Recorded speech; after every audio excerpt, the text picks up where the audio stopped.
Bueno, buenas tardes y bienvenidos a todos y a todas al cursado. Desde hace unos días tenía las intenciones y las ganas de poder hacer un video para trabajar algunas dudas o inquietudes que siempre salen, que siempre surgen respecto de la primera entrega.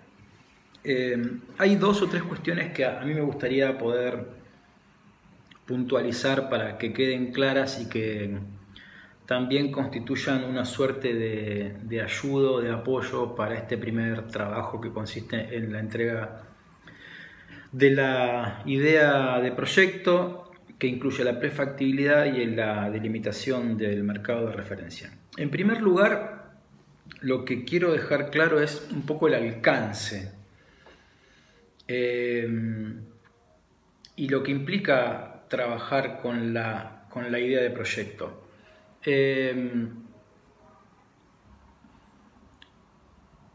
Un tema que siempre digamos, sale y que genera dudas es qué tipo de proyecto puedo presentar, cualquiera que sea y que involucre una inversión privada sobre el cual estimar una rentabilidad y un retorno de esa rentabilidad, es decir, estimar unos números al final del proceso, que involucre cualquier tipo de actividad o experiencia económica, turístico o recreativa. Esto puede incluir muy diversas modalidades de restauración, de hospitalidad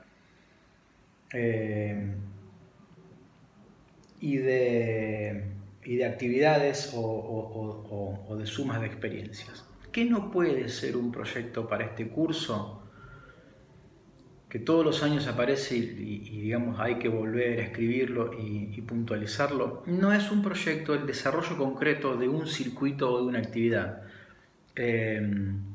Y tampoco es un proyecto válido para este curso el aprovechamiento o el desarrollo de un proyecto público, porque al final lo que tenemos que tener en cuenta es que siempre tiene que haber un análisis o una consideración sobre el retorno de la inversión.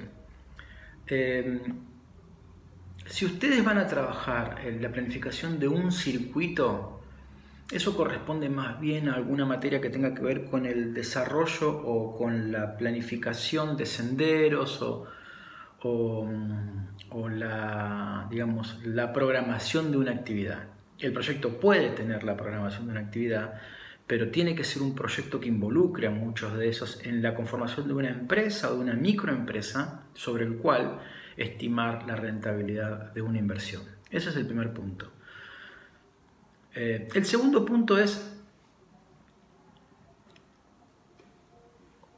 cómo poder plantear prefactibilidades. Si ustedes vieron la clase 2 y 3, sobre todo en la clase 2, el estudio de prefactibilidad tiene que ver con identificar los condicionantes o las factibilidades, lo que hace realizable una idea o lo que puede detener la viabilidad de una idea previo a desarrollar todo el proyecto.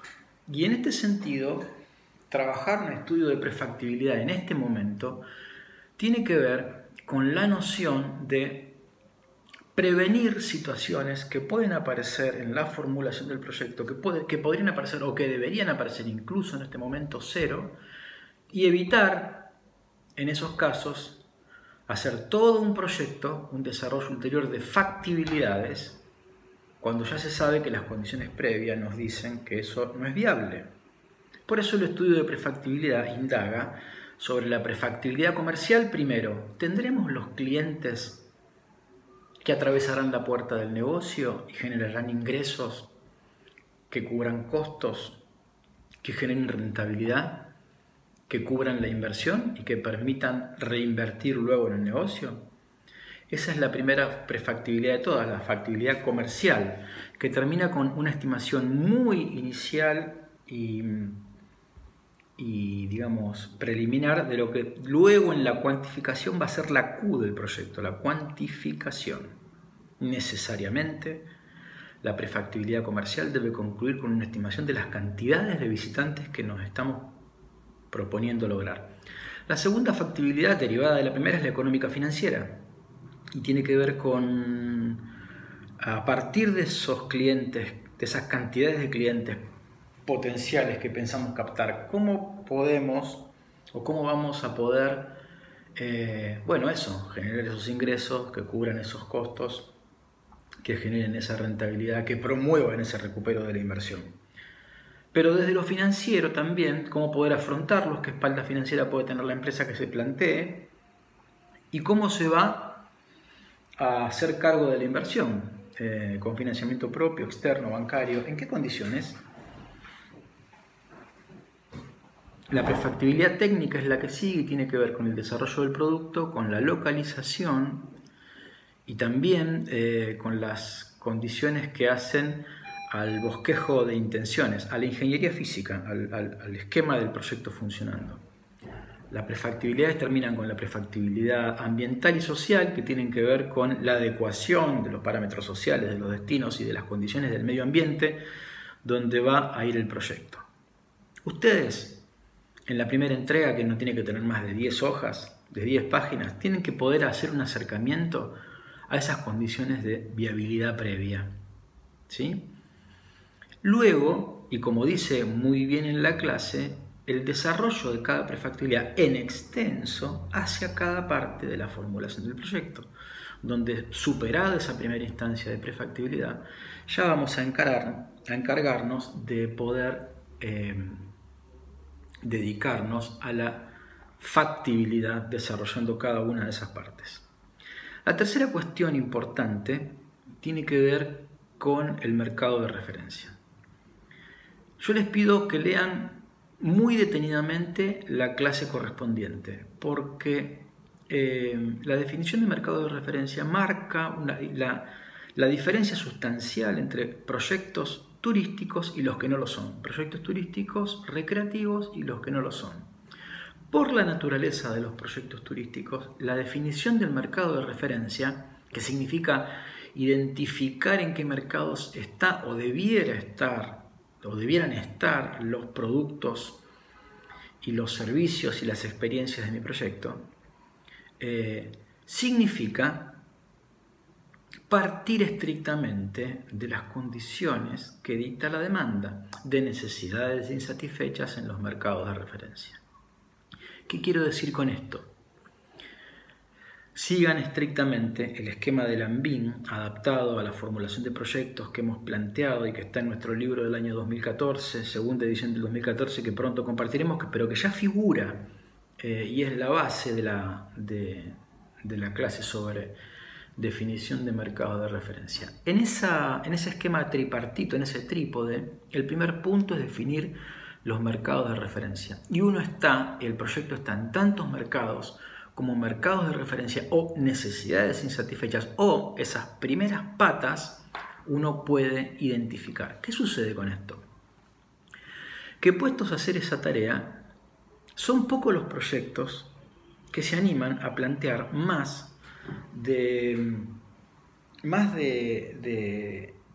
un mercado de referencia. Y en realidad, hoy en día, y por la naturaleza de los productos turísticos y experienciales, pero también por la creciente competencia, cada vez más los proyectos necesitan hacer innovación a partir de poder identificar muchos nervios de necesidades insatisfechas y por ende muchas posibilidades de lo que después llamaremos nichos de mercado. El ejemplo típico de esto que está puesto en la clase es un hotel de 4 estrellas en una ciudad capital. La primera función de base es el alojamiento, Pero ¿qué alojamiento? La definición del mercado de referencia tiene que ir muy fino en lo que tiene el turista en la cabeza para elegirnos como satisfactor de sus necesidades. Entonces, habrá que poder definir esta necesidad en términos lo más finos posible porque tenemos que de esta manera poder prever bien cuál es nuestro ámbito de acción, nuestra competencia y cómo vamos a después poder adecuar la definición de nuestros productos a cada uno de nuestros mercados. En la clase y en los foros les pedí mucha atención sobre este punto porque es el punto de partida de cualquier proyecto y es lo que define la estructura del mercado y por ende la estructura del proyecto. Entre hoy y mañana les voy a compartir algunas primeras entregas de otros años, tanto a nivel de grado como de posgrado, de compañeros suyos en Quilmes como de otros compañeros del grado de nuestros cursos de Comahue, que me parece que pueden ser buenos antecedentes del alcance, de la completitud que este primer trabajo tiene que tener. En lo sucesivo iré planteando este esquema de videos para, además de tener un ida y vuelta un poco más directo con ustedes y de poder escuchar de boca del profesor algunos conceptos que tal vez en la clase semanal no terminan de ser aprendidos o resignificados, pero también con la intención de profundizar algunos aspectos, trabajar en lo que sabemos son dudas recurrentes y reforzar aspectos que consideramos más críticos en momentos claves de la formulación del proyecto. Les mando un saludo cordial, aprovecho este primer video para darles la bienvenida y para reforzarles las ganas de que sigan haciendo la materia. La materia es la suma de muchas de las decisiones que van a tener que ir tomando semana a semana en la aplicación concreta de un caso, que lo que hace es bajar a la realidad los contenidos y procedimientos que vamos viendo en las clases que se cuelgan semanalmente. Un saludo muy grande desde Neuquén y nos seguimos leyendo y viendo.